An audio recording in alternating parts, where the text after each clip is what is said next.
Good evening, and welcome to historic Faneuil Hall in Boston and to a debate among the four candidates who would like to be the next governor of Massachusetts.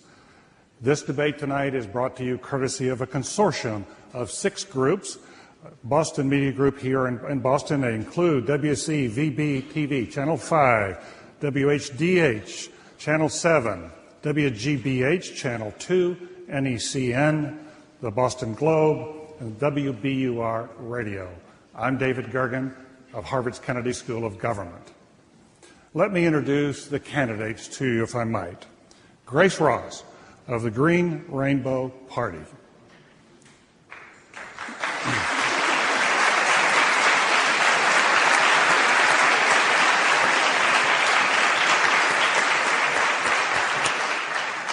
Christy Mihos, independent candidate for governor.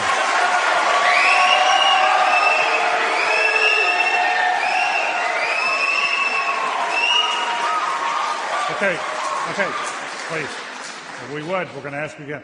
This is going to be a spirited debate and a modest audience response. Deval Patrick, Democratic nominee.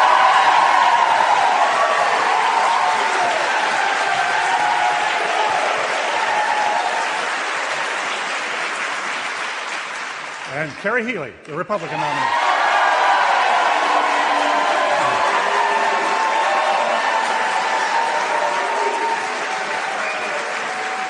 Please, and now I would like to ask that all of us here, other than the candidates, the reporters, and the moderator, if everyone else can now be respectful, we'll have a good spirited debate, and at the end we'll welcome your applause for everyone. This debate will be a combination of reporter questions as well as questions from the moderator on issues facing this great Commonwealth. Let me introduce the panelists. Frank Phillips of the Boston Globe. Allison King of NECN. And Emily Rooney of WGBH. So let's begin. By agreement, the candidates will limit the length of their answers. The order of questioning has been determined by a draw. If there is a question lingering in the air, an unanswered question, the moderator has discretion to step in and ask a brief question for a brief follow-up. So, first question by draw will go to Deval Patrick, and it will come from Frank Phillips of the Boston Globe.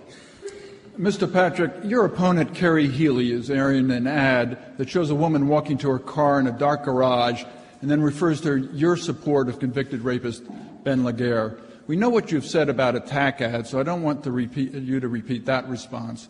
But please tell us about your personal response to the ad and whether you think there is a racial subtext to the emphasis on images of crime in this campaign. Well, Frank, thanks for the question. I will tell you, I haven't seen the ad, but I have read it. And it's an odd thing because I wonder, and I would ask the folks at home and the folks here, whether we feel less safe because I once complimented the ability of a rapist to write 10 years ago, or less safe because the Healey administration is responsible for 700 fewer cops on the beat today. I think we ought to talk about crime. This record of crime in this administration has marked Massachusetts as the most violent state in the Commonwealth, in New England, in the Northeast, frankly, ahead of New York and New Jersey. That's their legacy. I want to put 1,000 cops on the beat. Well, some of the most senior Democrats in this state with years of political experience are asking you to respond with your own attack ads so your lead in the polls doesn't collapse. Are you at risk at blowing this election for the Democrats? I'm not going to blow this election. I'm going to win this election the way we built to this point, which is about being about the future, talking about the future, and offering real plans to move us forward. Now, we can talk all day about cases 10 or 20 years ago. When it comes to crime, I'm the only one up here who's ever actually sent anyone to prison. I was a federal prosecutor, not a criminologist, a prosecutor. I've made those decisions. I've also comforted victims and represented victims, including victims of rape. I understand crime, and thanks to the media, frankly, everyone knows it's touched my family, too. I don't need to be lectured on crime. We will respond forcefully and firmly, but with dignity, because that's how we've built this campaign, and that's frankly what the people of Massachusetts deserve.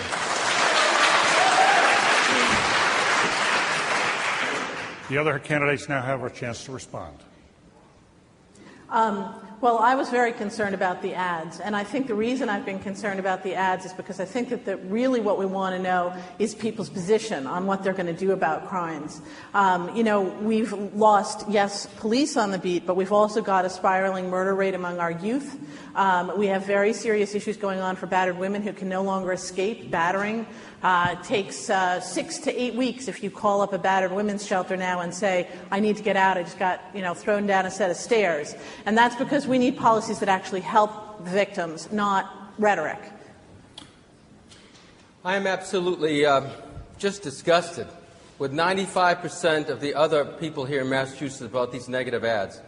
They don't do a darn thing about making our life any easier, about making us any safer. And really, as a career criminologist, Kerry, I think, any career criminologist in the contiguous 48 states would know that there is a relationship between local aid and public safety. Evidently, you don't know that because your administration's cut back local aid over $2 billion these last 4 years. So let's get to the real issue here and forget about all this negative ad stuff. It doesn't help the Commonwealth at all.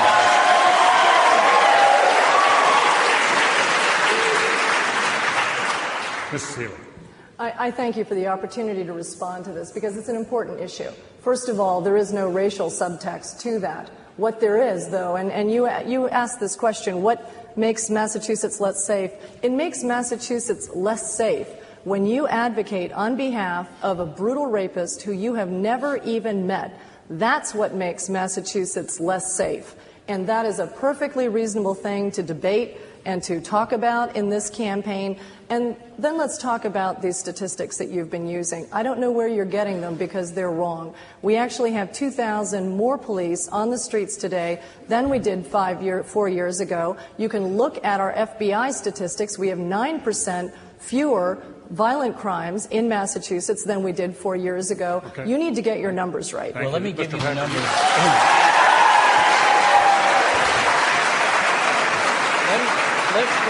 Mr. Patrick, you do have a chance to respond. Let me give you the numbers of the Department of Justice report, which is out just today. The FBI is a part of the Department of Justice. The Department of Justice report names Massachusetts as the most violent state in the Northeast, ahead of New Jersey and New York. You talk to police chiefs and municipalities, which was your job in the administration. They tell me about how they've had to cut police from the force all across the Commonwealth because of your fiscal policies. Gun and gang violence is soaring.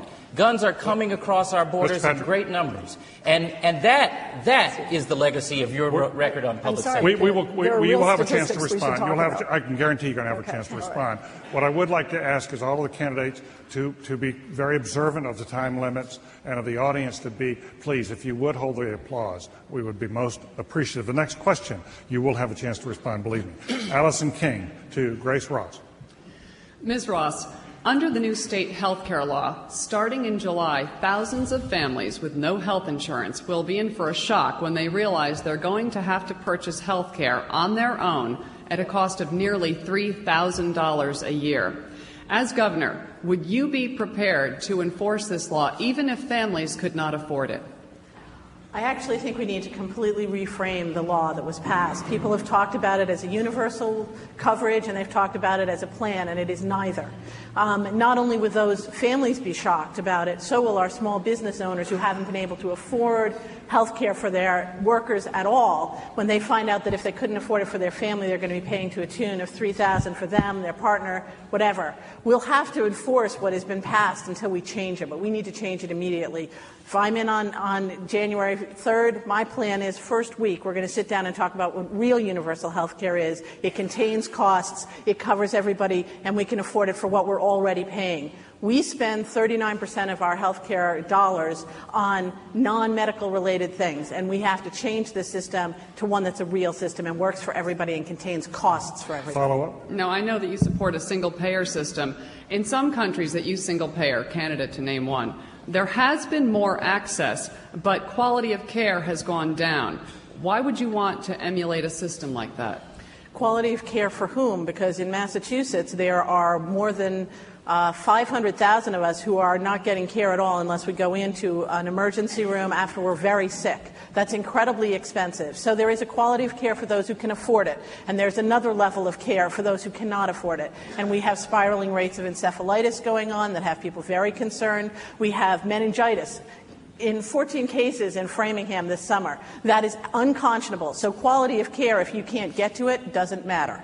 All right, we have 30 seconds apiece for each of you to respond. Mrs. Healey. If I could please, just on this very stage only a few months ago, the Democratic leadership of this state, including Ted Kennedy and the governor, came together to sign historic health care reforms. Those reforms are for the first time going to be able to extend coverage to that 500,000 people here in Massachusetts who need coverage. And for the poorest of the poor, that coverage will cost nothing. For those who are between 100% and 300% of the poverty level, we will make sure that there is a sliding scale in place so that they can afford health care. And this will bring down the cost of health care for everyone because they will be receiving high-quality care, preventative care. Mr. Patrick.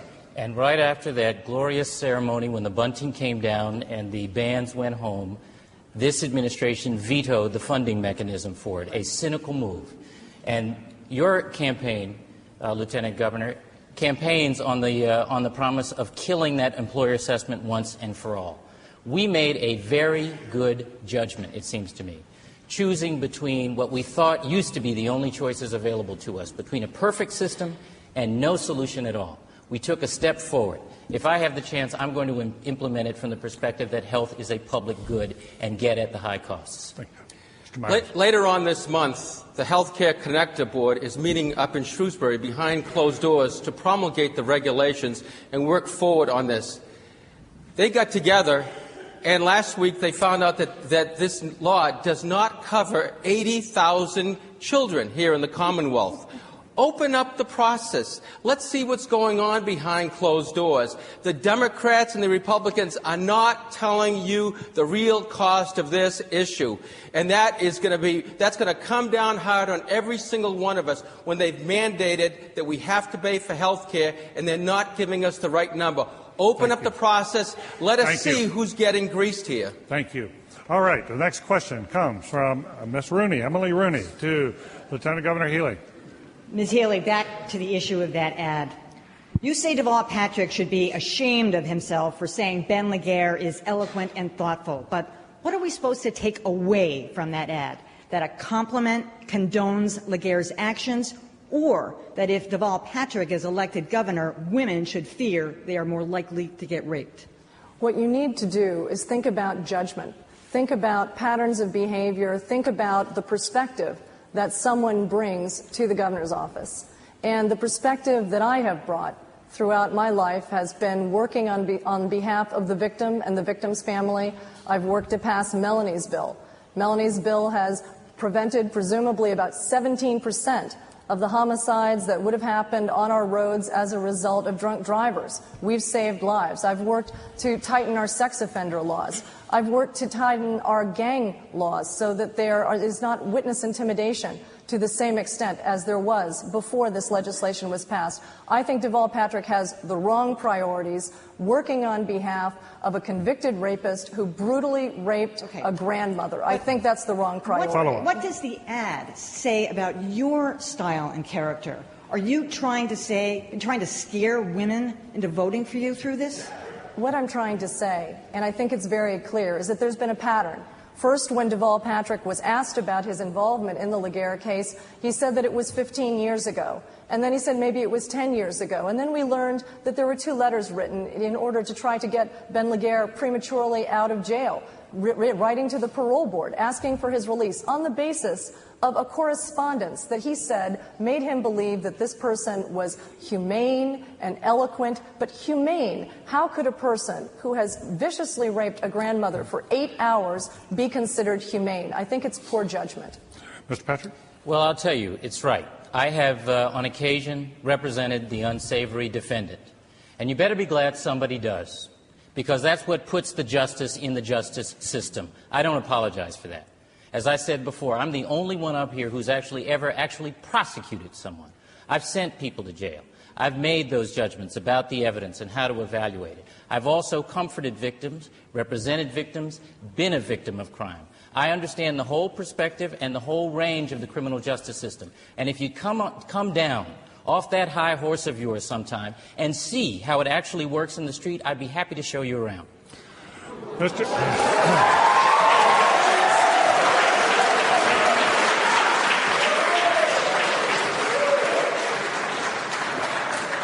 There you go again. Mr. Mihos. You know, I thought my ad was a little bit offensive. But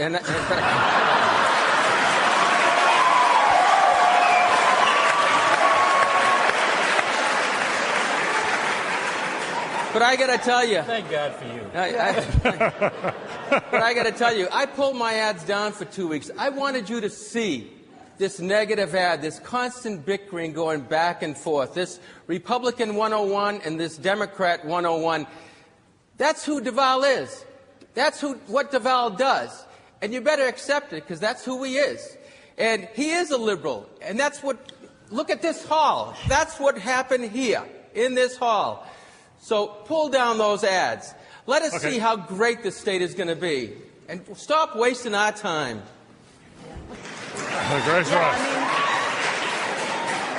I actually think we need to actually address the issues of crime. And I have to say that, you know, I held a press conference yesterday. Unfortunately, Christy was away. The rest of you chose not to join me.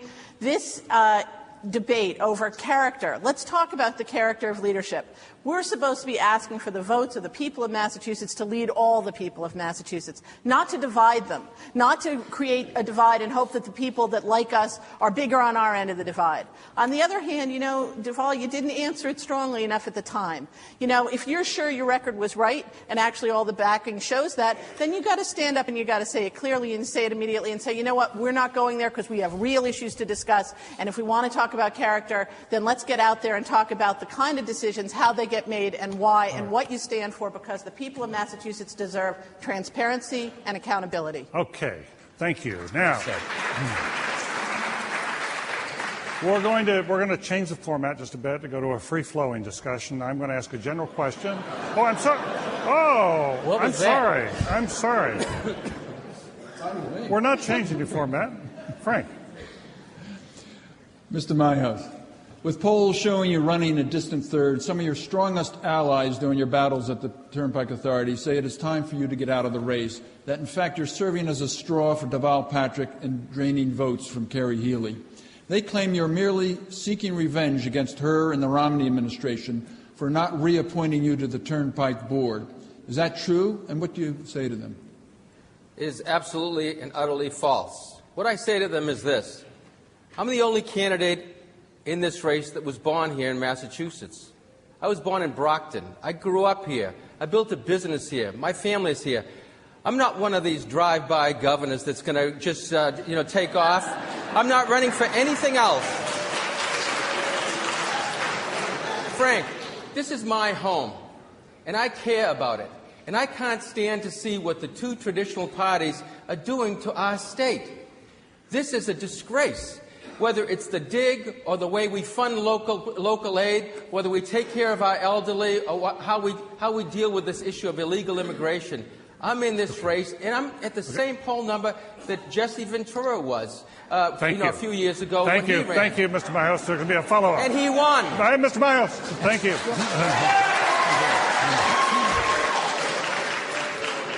Well, which candidate, Deval Patrick or Kerry Healey, do you most disagree with? And which one would you prefer to be governor if your candidacy fails? Well, Frank, I'm winning. I don't know what you're doing. Really? Frank, answer the first part of the question. With all due respect to the Boston Globe and the Boston Herald, I want the people of the Commonwealth to make this decision. It doesn't matter. It doesn't matter what the editorial pages... Thank you. What the editorial pages say, what matters is that we're going to get people that have never voted before are going to come out in record numbers because they love this state too, just like I do. Thank you. Okay. 30-second responses. Please, Kerry. Well, Christy, because you were a maxed out donor to my campaign until early last year, I guess I'll assume that you would have been voting for me otherwise. So, No. You were throwing your money away. I want real change. Yeah, you were throwing your money away then. But I got to tell you, I will assume that your question is actually, why are we in this race? And the reason why I am in this race is because I want to make Massachusetts more affordable for working families and for small businesses. And I am the only candidate here who has a genuine plan to make Massachusetts more affordable, and I will work for it.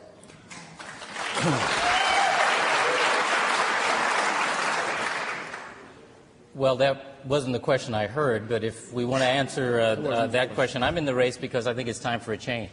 I think the current administration has had its chance, and with 148,000 fewer jobs and 60,000 people having left the state, 42nd in the nation in job creation, 47th in the nation in spending on public higher education, gun and gang violence soaring, it is time for a change. But we've got to be about more than just what's wrong with the current administration. We've got to be about a forward-looking plan, and that's what I'm offering. Grace Ross. You know, it's interesting to be asked in different ways, and we, I'm sure, both get asked this. You know, this is supposed to be a democracy, and it's supposed to be a government by and for the people. And when those of us who get involved in the race don't have some pedigree or some huge amount of money, that doesn't determine whether we have a right to speak to the people of Massachusetts and have the people of Massachusetts listen to our solutions. It is interesting to me, Kerry, to hear you say that you're for the working folks, because you haven't talked about doing something that's going to help raise funds in the state in a way that goes after the folks who aren't paying now, the folks at the very top of the corporations. You're happy to let us carry the burden, you know, not just income tax, but property taxes and excise taxes and fees.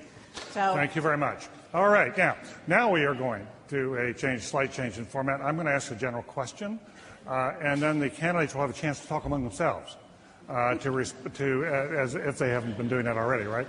But they'll have a chance to conduct a free-spirited discussion among themselves by lot. The first question does go to Mr. Patrick.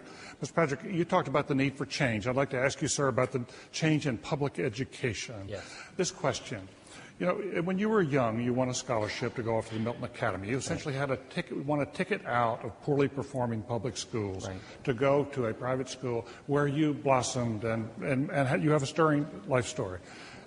Why, sir, then, are you so opposed to giving tickets to children who are now in public schools in Massachusetts who might want to go to a charter school, or they might want a voucher? Do they deserve tickets out too? Well, I tell you, first of all, I'm not opposed to charter schools. I think they have a critical role to play in education reform. We've been on this journey. We ought to continue on this journey. Right. But why do you then? What about the question of there's a lid, as you know, on charter schools? You're opposed to lifting the lid. I'm coming there, and I think we can lift the cap on the number of charter schools, David, when we fix the funding formula, and it's broken right now. What it creates is an unnecessary and I think unhelpful tension between the families of kids in district schools, traditional public schools, and the families of kids in charter schools, and it disserves both. It seems to me if the state is going to support this element of education reform, and I think that's important, then the state has to step up and provide the kind of funding that makes both charter schools and district schools flourish. That's one point. Second point I'd make is I want the innovations that come from the best charter schools, and they're not all great, but the best of them, to be imported into the district schools, whatever that takes. And I will tell you, having talked with teachers and parents and kids, frankly, who are in the district schools and many who are in the charter school movement, they want that collaboration too. That's a leadership issue. Okay, others. Yeah, I think that, you know, Deval, it's interesting when I hear you say things like that, because I've been in many debates with you, and that's the first time I've heard you say that, well, actually, maybe someday we'll lift the cap. It's the same thing you did with the MCAS, because early on you were saying that you didn't think the MCAS were serving a purpose. And now I hear you say, I've always been clear that we should have the MCAS exam. I thought you were a better listener. I've listened very carefully, Deval, and other people have too. And in fact, I've had people who were supporters of yours come to me and say that they supported you because of your position on the MCAS, and they are very unhappy to see you move. So what I want to say about this is that we have serious education problems. We can focus on the charter schools, or we can focus on the vast number of kids who are in our public schools, and that's where our focus needs to be. We need to put the money back into those schools. We need to lift the MCAS as the only promotion and graduation requirement, because it's it's hurting lots of our kids, and we can argue about 10th grade test scores, but the fact of the matter is our dropout rates match the implementation of that program. We've got serious There are some real differences. No, I haven't had a chance to speak yet, so let me go ahead, please. There are some real differences between the way Deval Patrick would implement changes in our school system and the things that I think are important. I agree that charter schools are critically important to making sure that kids have a chance. And we've just seen through the test scores, the MCAS scores that are coming out of some of our underperforming schools for African American kids and Latino kids, that they are improving at 4 and 5 times the rate of the rest of the state because they've had that opportunity not only to have MCAS, but also many are in wonderful charter schools that are addressing the needs of our kids in our inner cities. And it is critical that you don't give in to the teachers' unions on this issue. I know that the teachers' unions don't like charter schools, that they are concerned about the competition. They're concerned about the funding. But you know what? It is important that we have a competition between our public schools, and it's critical that you recognize that charter schools are public schools. Every child has the right. Guess how many kids do you think are on waiting lists right now, Deval, waiting to go to charter schools? How many do you think? A lot. They're waiting for a reason. 15,000. 15,000. There's only 17,000 kids in charter schools, and there are 15,000 kids out there who are waiting to get in. We need to create those schools. We don't need to be putting up blocks to getting those schools. We need to be promoting them. And you know what? It is all the public's money. Please.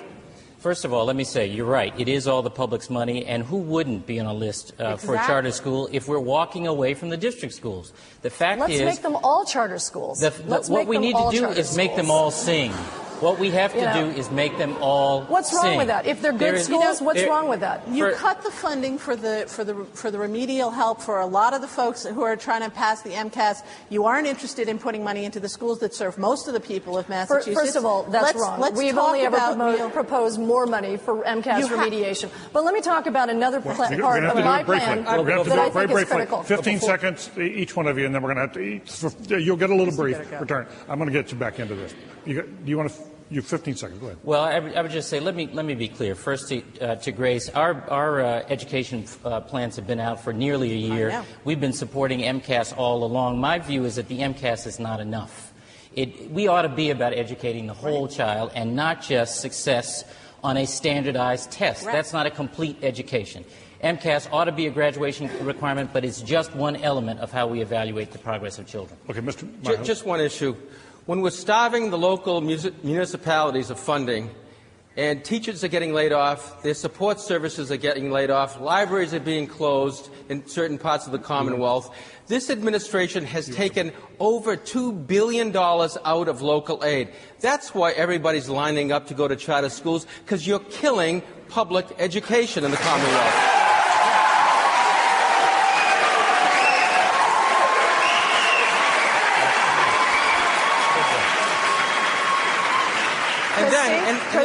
Christy, charter schools are public education. They're just a better form of public education. Ladies and gentlemen, this is the wonderful thing about a debate. There will be a fourth one, too. Yeah. So we're going to move on, if you don't mind. But I would like to go to Grace Ross with this question. It's a related question. It goes to this question of change again. This week, the United States marked the growth of its population to 300 million. Massachusetts is one of the only states in the country that's not growing. In fact, we have this large exodus, we all know, of highly talented people, families, especially young families, leaving the state. How do we stop, how do we reverse the exodus and bring the talent back into the state? Talk about needing real change. Here's an example of real change. People are leaving not just because of the high cost of housing, but because our incomes aren't meeting it. If we were all making lots of money, we wouldn't care that the housing costs were high. So we have two problems we have to solve. We just got a small increase in the minimum wage. That's great. It's a beginning. But it's only a down payment for the people of Massachusetts. We're going to have folks at the income equivalent of what they got in the 1990s. We need to increase the minimum wage up enough so that people are actually over the poverty level working full-time. I mean, let's have some respect for the workers of Massachusetts. If we do that, then we put money into our local economies because people have money to spend. Economists tell us it kicks around 7 times if it comes in where people who spend the money locally spend it. Likewise, we've got to do something about small businesses, real change for small businesses, like taking the health care costs off of them helping them pay for their utility expenses, and that's going to bring money back to our communities. Thank you. All right, now listen, our conversations are extending beyond the time, so we're going to be very brief. Each one of you got about 20 seconds to respond to that, and we do need to move on. Please, Mr. Mihos. Well, certainly people are leaving because they can't afford to live here. This administration has decimated the middle class, and now they're going after everybody else. I'm going to protect 3 industries here in the Commonwealth because they're the 3 that will never, ever leave. Higher education, healthcare, and tourism. They'll never leave. A CEO will take his company out to another state for any type of tax credit, but those 3 industries, we're going to protect them, and then we'll nurture a better Commonwealth. Thank you. Mr. Patrick. First of all, I want to say that the idea of more clustered rental units and starter homes close to transportation, that's the smart growth or transit-oriented ideal. It's the best idea, in my view, that's come out of the current administration, and kudos on you for the concept. They haven't executed enough on it, but the concept is right. Developers tell me they'd do more if the permitting processes were more straightforward. Local officials say they make it that way because they've been starved of local aid. They connect. We've got to also invest in transportation. But there is another reason why young people leave that is not so well documented, and it has to do with how hard it is to break in and feel welcomed and feel as if we are an open place. And that is not a program. That's about leadership, and I'm going to change that tone. Thank you.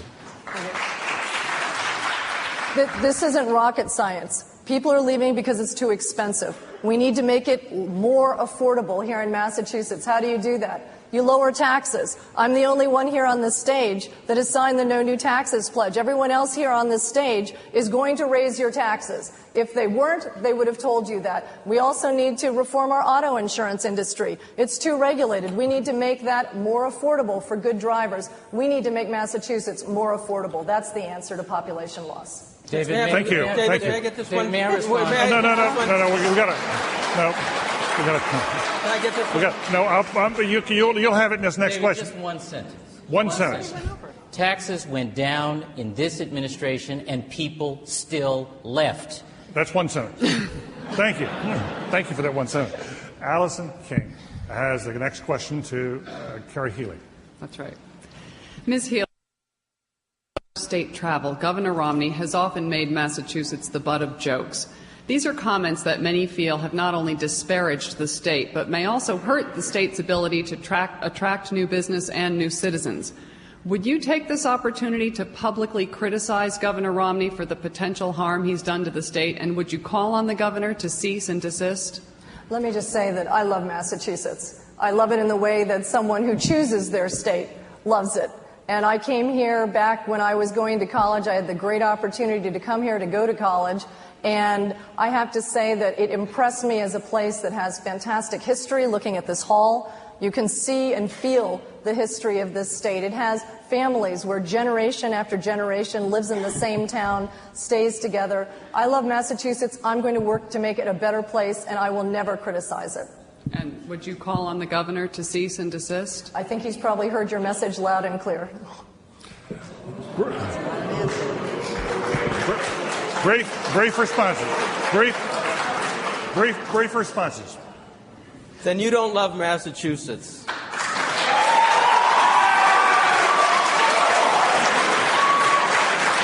Well, that was brief. Please. And if it's about getting big businesses here and stuff like that, then there are plenty of tax breaks for folks. But when you want to accuse us of not signing some no new tax pledge, taxes have gone through the roof under your administration. Property tax is up 42%. So no new taxes when it's for the taxes you decide you're not going to take responsibility for. But the rest of us get to pay for the rest of it. Thank you. Deval Patrick. Well, look. The governor's using us as the butt of his joke all over the country, and it has hurt us. And that's a sad thing, and that's part of what has to change. He came to office saying that he would sell Massachusetts. He'd be the chief booster. I've seen that in my business career. I've seen that can work. But it's not going to work this way. It will work if I'm given the chance. Thank you. Emily Rooney to Deval Patrick. Mr. Patrick, you have promised voters that as governor you will cut property taxes. But independent fiscal experts say that your plan is totally unrealistic, that local aid you are promising back to cities and towns will go to restore cuts in services that were made a while back. So aren't you really making a false promise No. to the citizens of Massachusetts? No, I'm not making a false promise. I think for starters, we expand the senior circuit breaker and the senior exemption to give direct and immediate relief to those on fixed incomes, older adults, from property taxes. I've also called for eliminating those nuisance fees at schools. This is something on which I think Christy and I agree. The fee to pay to play on a football team or join the math club. Those two programs together are $34 million for the extracurriculars, $40 million today for the senior circuit breaker and the exemption. I think we can raise that to $100 million, and then I would condition a portion of the return of local aid on property tax relief.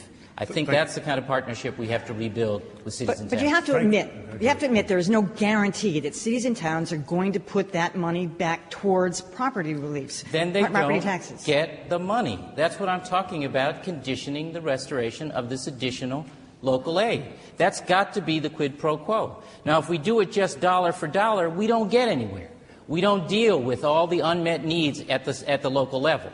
But we do have to do it seems to me, a proportion of what is returned in exchange for a promise both that they join in better planning and that we get direct property tax relief. Deval, the issue I've really had a problem with together, because for 30 to 40 times we've debated, we've gone to candidate forums, is that you're just offering illusions. I want to hear real numbers. I'm a business person, all right? I want to hear real plans, real numbers, not any sweet nothings at all. My plan is my plan puts 40% of state revenues back to the cities and towns and let them spend it the way they want it. I just want to hear, for once, a real number and not any sweet nothings in my ear all the time. Thank you. Thank you. To continue on that, if we are really concerned about property tax, I think instead of trying to beat up the cities and towns, that I think, if you watch them, they're feeling pretty beat up already. The issue here is that we've got a long-term policy that has led us to this place. You want a circuit breaker for seniors? What about just a circuit breaker based on the amount of property tax that folks are paying? That covers everyone. We don't have to get into a fight with the cities and towns, which have actually raised property taxes different amounts, make it very complicated to figure out as a tax matter. And then let's raise money from the folks who have it. The folks at the top are paying half per dollar what the folks on the bottom are paying because of property taxes, because of other things like that. We've got to restructure our tax system so we have the money. Thank you. And Christy's right. We want to know where the money's coming from. All your stuff. Thank you very much. Don't I get to answer this question, please? Yep, thank you. For once, I agree with the Boston Globe. Yesterday, the Boston Globe said very clearly that Deval Patrick has no plan to lower property taxes. We all agree that we need to take pressure off the property taxes, but you don't have a plan, and you still don't have a plan today. I have a very clear plan that I've outlined to take pressure off of local revenues. First of all, by reforming our pension system and putting $200 million back into the local economy, and also by allowing cities and towns to buy their health care insurance through our Group Insurance Commission, again, giving them tens of millions of dollars. Thank you. Okay, if we're quoting the Boston Globe, let's be clear. The Globe says that you have a plan to raise property tax. That's what will be the result of the income tax rollback. That wasn't how I read the article. I will also say that the 40% of total state revenues returned to cities and towns is a wise, sensible target. But going there in one step, even the Massachusetts Taxpayers Association says it's unwise. All right, thank you. We're going to move on. Okay, Frank Phillips to Grace Ross. Mr. Ross, you say 60% of Massachusetts is in recession, but your critics would argue that the programs you want to implement would create even worse economic problems and hardships, doubling the minimum wage, raising $3 billion in new taxes, going to a single-payer health care system that Vermont rejected because of its costs. Are these politically realistic plans? They're absolutely realistic. The $3 billion that you're quoting, anybody who's been paying attention, has to do with the fact that if we ask the folks at the top to pay the same amount that the rest of us have been paying for a while, that comes out to about $3 billion. So I'm not talking about raising money on those of us who aren't making ends meet already. I'm talking about folks who haven't been paying their fair share for a while, and it's I have plenty of folks with money who believe they should be paying their fair share too. So there's nothing unreasonable about saying that we shouldn't get soaked more than they do. The second thing you asked about increasing the minimum wage, you phase it in over time. All of the studies show that that helps local businesses in the long run. We phase it in at a reasonable pace, and we will all have the money we need, and we'll deal with single payer later. He's going to ask you a follow-up. Well, just take the doubling of the minimum wage. On labor costs alone, small businesses say that doubling it would force them to shut down and lay off all their workforce. Is that good economic policy? If you actually follow what the economists tell us, there is a way to do it. So, yes, we've all been told that rhetoric. So was I. And wasn't I surprised when I actually went and did the research and found out that every state, the higher their minimum wages, the better small businesses do. Over time, when minimum wages go up, small businesses do better. Why? It's a no-brainer, because who's spending their money locally? Local people are. Who is it who needs that increase in their income to have money to spend? Local folks. If I'm competing against a Walmart and they're paying their workers as close to minimum wage as possible, and I can pay my workers more than that, and I do, then I'm having unfair competition with the folks with the most money as businesses. Thank you. Each one of you now has about a 20-second bite of this apple. If you compete with Walmart and you're paying your minimum wage workers what you want, $16 an hour, you're out of business. Walmart has to go up too. No, I run a small business. Walmart has to go up too. That's what an increase in the Walmart will minimum never wage is. go up. I run a small business. I'm a small business person. And I'm the only one here that's ever created a private sector job or grown a private sector business. It can't be done. It can't be done. There's 350,000 of us small businessmen here in the Commonwealth, and the way this government works, it would demotivate a saint, and that's why so many of them are shuttering their doors and they're leaving. Thank you. Well, I've heard Christy say in so many contexts that he's the only one who's created a private sector job. I have too. So have I. Really? Yeah, that's what we do at Coca-Cola and Texaco. and other, you created it. That's also you created it. What I was going to say, though, is that everybody up here has a few good ideas. There are varying price tags on them. What we need to do is start governing for the long term and not just short-term political gimmicks and slogans. Yes, we must first have economic growth. We have to expand economic opportunity. That's what enables the rest of it. And we have, in our campaign, specific ideas about how we stimulate that economy to make the rest of it possible. All right, thank you. Let's talk briefly about the price tags on your proposals, Deval, because I think this is a critical issue in this debate. Conservatively, we have calculated $8 billion of new spending that you have proposed during the course of your time. That dwarfs the $3 billion down at the end of the line here. And the question is, how do you get there? Our whole budget is $25 billion.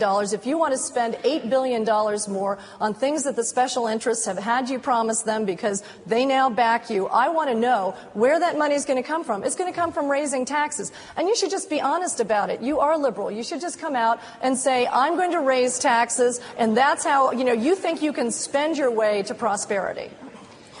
Well, may I please respond? Yeah. No, I've got a response too.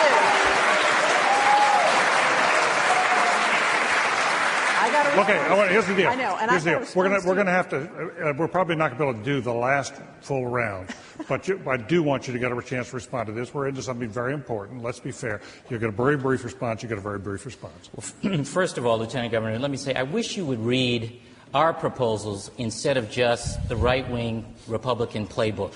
Because I am talking about... I've got your proposals. I read them all. I am talking about how we simplify permitting to make businesses get into business and stay in business. And we agree on this, by the way. I was going to say, so do I. I'm talking about how we cultivate an industry here in Massachusetts around alternative and renewable energy, growing the economy, creating jobs. I'm talking about taking the time to work in different programs that make a difference in people's lives. 1,000 cops on the beat makes a difference in public safety. You think it's a bad idea? Say so. I don't think it's a bad idea. I just think that you can't pay for all of the things that you have proposed. We can't pay We can all set priorities and say spend on this or spend on that, but you are saying spend on everything. No, and that's not tenable.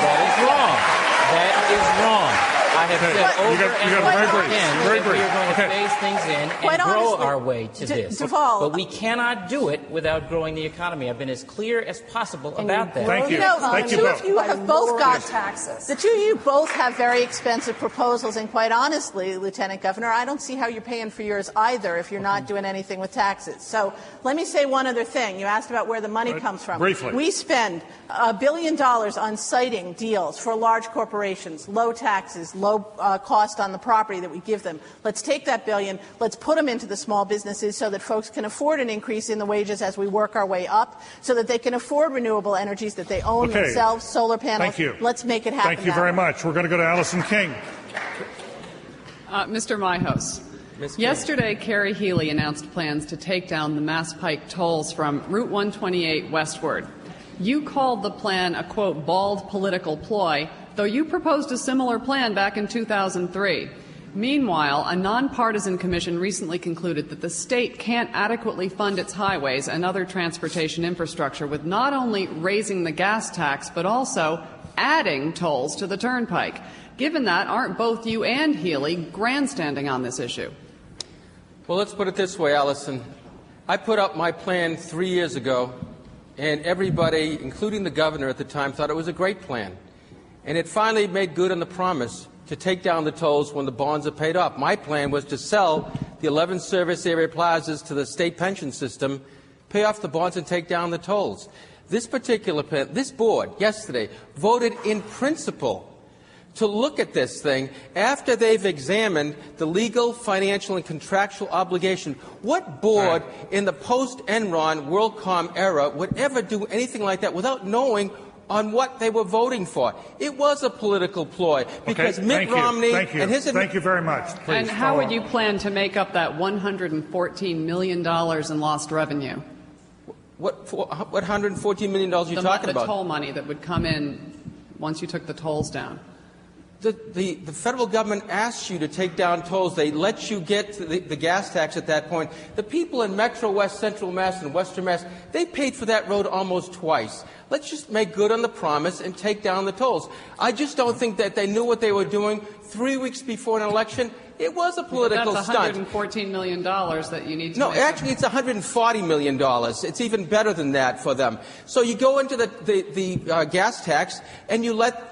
You pay for the maintenance of the road that way. But if he has some illusions on some of his plans, Kerry Healey yesterday, what she was doing, without knowing what they were voting for, that's a real illusion, and they'll never see those tolls come down. Thank you. Okay, let's brace You know, we were, all of us, asked just a few weeks ago about our position on gas tax and on the tolls and on changing the responsible party on the roads out in the west part of the state from mass highways to the Turnpike Authority, because the Turnpike Authority had a way to raise revenue. And I think that at least the three of us all said no to the gas tax. So I'm not sure where you're coming from now. I said no to increasing it 9 cents, $270 million a year. My point is that, of course, then a suggestion coming from the administration that's opposite from the very report we were asked to respond to just 2 weeks ago has to be about politics. I don't know which way it plays, but the point is that we have to have real policies, and we'd like to know where the money is coming from. Thank you. Mrs. Healey. First of all, this is not a political ploy in any way, and I'll tell you why. Because this is the first time our administration has been able to dig in and see the finances of the Turnpike Authority and see clearly that we are simply collecting tolls to pay toll takers. That's all we're doing out in Western Mass. And we need to take down those tolls. And you're right. We have the people out in Western Mass have paid for that highway again and again and again. And that is a little piece of highway, 100 miles out of some 3,000 in all of Massachusetts, that should be taken care of by all the people in Massachusetts. We have the money to pay off the debt that is on the Western tolls, take down all the tolls all the way from Weston to the New York border. And we will do that. And we are organizing to do that right now. And don't act like this is a if. It is a certainty, because we control that board now, and we will do it. They should have voted in certainty.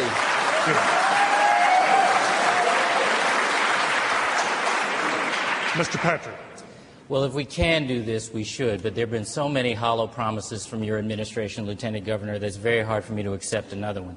And here it comes 3 weeks before the election. Listen, roads don't plow themselves. They don't repair themselves. If there is a way to do this, we ought to do it, and I will look at it seriously. But it's very, very questionable coming as it does just on the eve of the election. Okay, let me stop here. I want to ask you, we've got about 2 minutes to closing statements. I'd like each of you to give me 30 seconds. We've gone all over the lot in a lot of different issues. In 30 seconds, can you tell us at the end of 4 years what your top 3 priorities would have been? The top 3 things you're trying to accomplish as governor. Grace Ross, 30 seconds. Local economic development that I've already talked about, increasing the minimum wage, small businesses. Second, we are going to deal with health care, and we can afford it. And the study by the state itself, by a fairly conservative branch of research, showed 39 cents on the dollar. We can start spending not on administration but on health care and cover everybody. And the third issue is the environment. We have to act now. All the statistics are coming in. Okay. They lost another 14, feet Mr. of an ice shelf. I want to save you time for your closing statement. Mr. Mihos. Thanks, David. If you look at my website, Christy2006.com, click on Christie's Proposition 1. I'm going to get that through, and we're going to get some real local aid back to the cities and towns, so you don't have to live with these incredibly difficult property taxes. That's going to be 1, 2, and 3. Pardon? You got 5 seconds. Okay. The other issue, I'm going to protect higher education, health care, and tourism. Those are the only 3 industries that will never leave the Commonwealth. Mr. Patrick. A thriving and expanding economy based in large measure on a new industry around alternative and renewable energy, education that is characterized by all-day kindergarten and longer school day with after-school and enrichment programs, and a health care implementation of the new health care reform that really provides affordable and accessible health care to every man, woman, and child in the Commonwealth. Thank you, Ms. Healy. Now, I would urge everyone to go to my website and see the 50-point plan that I have, and that will tell you exactly where I would like to lead Massachusetts. I have details, and they're all out there for you to see. My 3 top priorities are to make Massachusetts more affordable for working families and small businesses, to make our schools not just the best in the nation, which they are today, but among the best in the world. And finally, I want our streets to be safe and our schools to be safe. Thank you. Thank you all very much. Now, we come to the closing statement, a minute apiece. Mr. Mihos. Thank you all, and I really do appreciate being in this wonderful hall. Massachusetts desperately needs change, and on November 7th, you have an opportunity to send them a message up on Beacon Hill. I love this state. I'll always live here, and I have real solutions to fix the problems here in the Commonwealth. Some of you question if you will vote for me. Some of you wonder, can I win? I just asked you to remember back the Boston Red Sox in 2004. They were down 3-0 to the New York Yankees. Everybody said it couldn't be done, but they believed. We all believed, and they did it. They put it together, and they won. They reversed the curse. I ask you again to believe in me and believe in some of my plans to make Massachusetts better. I will never, ever let you down. Thank you. Grace Ross. Please. Well, I hope that the voters of Massachusetts, you folks out there, are getting a feel for what your next 4 years could be like. I had to get out there and ask both the Lieutenant Governor and Deval Patrick to take a look at what the ads were doing to our debate. And that happened because people seem to have forgotten that what we're asking your vote for is to govern Massachusetts, all of the people of Massachusetts. We don't divide the people. We are clear about what we stand for and what we can be held accountable for and what transparency looks like. Hold me accountable for our futures. If I get this job in January, I will make sure that you keep your job, you keep your home, and we continue to have a healthy economy in the places it is, and we build a healthy economy where we need it so that we all have a home and a job.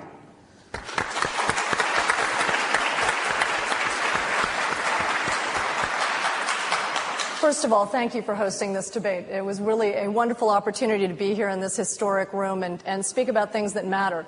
Deval Patrick and I have some things in common. We both support choice, we both support stem cell research, and we both will be making history if either of us manage to become governor on November 7th, and that's something to be celebrated. But there are real differences between us both. I support lower taxes. Deval Patrick won't commit to that. He won't sign the No New Taxes pledge.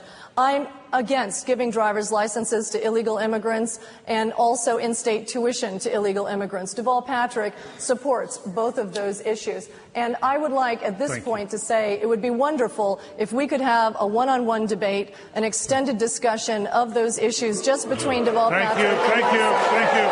Thank you.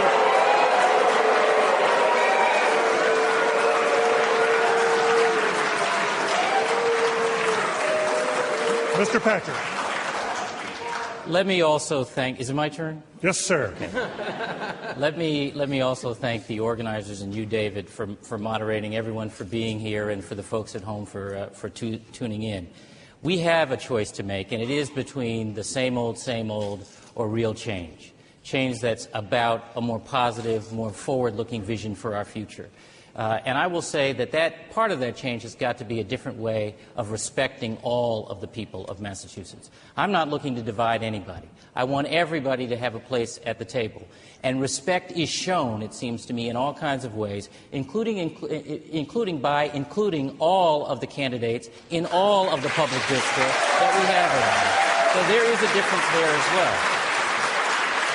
Massachusetts has given me extraordinary opportunities, and I'm just trying to repay that by helping to stimulate our economy, by helping to expand excellence in public education, by helping to get real health care reform. I ask for your help, your prayers, and your vote. Thank you. Okay. Ladies and gentlemen, that concludes the debate. That concludes the debate. A thank you to all the candidates. Last debate, November 1. Thank you, and good night to all of you. Good night.